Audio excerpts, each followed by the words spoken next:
PBKS వాళ్ళు చేయనుకోవడం తప్పు ఒకటి చేసిరు ఏంటంటే ఆర్సీబీని ట్రోల్ చేయడం. ఆర్సీబీని ట్రోల్ చేసినప్పటి నుండి వాళ్ళ డౌన్ఫాల్ అంతే వచ్చింది.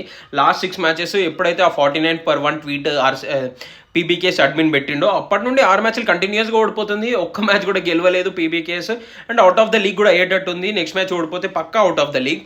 అంటే ఇప్పటికే అవుట్ ఆఫ్ ద లీగ్ అన్నట్టు ఉంది. వేరే టీమ్స్ ఒకవేళ కేకేఆర్ కూడా మంచి స్కోర్ కొట్టింది అనుకో గెలిచే స్టాండ్ ఉండరు. వాళ్ళేమో మన మీద రివెంజ్ తీసుకుందామని వచ్చి వాళ్ళే దెబ్బలు తినిపోయారు. మనల్ని కొడదామని వాళ్ళే తన్నులు తినిపోయారు రివర్స్లా. బౌలింగా బ్యాటింగా ఏది అన్ని డామినేట్ చేసారు మన వాళ్ళు. పవర్ ప్లే అల్టిమేట్ డామినేట్ చేసారు. శశాంక్ సింగ్ ఒక్కడు కొట్టిండు వాళ్ళ దాంట్లో, మిగతా వాళ్ళందరూ 30 కొట్టిరు అంతే.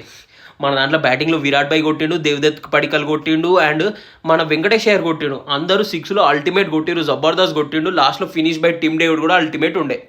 ఈడ మన వాళ్ళు ఎక్కడ దొరకనియలేదు, ఎక్కడ ఛాన్స్ ఇవ్వలేదు. పీబీకేఎస్ అయితే తప్పు అయితే చేసింది అయ్యా. ఆర్సీబీని గెలిస్తే ఆర్సీబీ శని మొత్తం వాళ్ళ పట్టుకున్నట్టు అవుతుంది.